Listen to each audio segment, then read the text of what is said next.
অনেকেই ভাবেন যোগাসন মানে শুধুমাত্র স্ট্রেচিং এবং ফ্লেক্সিবিলিটি। যোগাসনে স্ট্রেংথ গেইনিং হয় না, স্ট্রেংথ বিল্ডিংয়ের জন্য প্রয়োজন হয় ওয়েট লিফটিং, যেটা একমাত্র জিমেই সম্ভব হয়।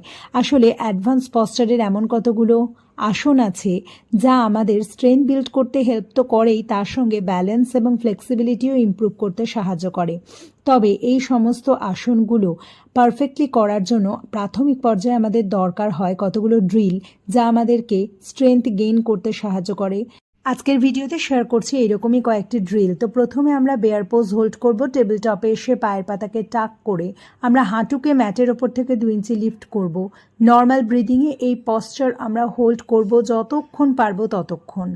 এরপরে আমরা হাই প্ল্যাঙ্ক হোল্ড করব। হাই প্ল্যাঙ্কের ক্ষেত্রে খেয়াল রাখতে হবে আমাদের বডি যাতে একটা স্ট্রেট লাইন বরাবর থাকে এবং আমাদের কোর মাসলকে এনগেজ করতে হবে। এটাও আমরা যতক্ষণ পারবো ততক্ষণ হোল্ড করব। নেক্সট আমরা করব এক পদ অধোমুখ স্বানাসন। ডাউনওয়ার্ড ডগে এসে একটা পা আমাদেরকে স্ট্রেট ওপরে তুলে রাখতে হবে। এটাও আমরা যতক্ষণ পারবো হোল্ড করব, দুটো পায়ে এটা করব। নেক্সট আমরা করব সাইড প্ল্যাঙ্ক।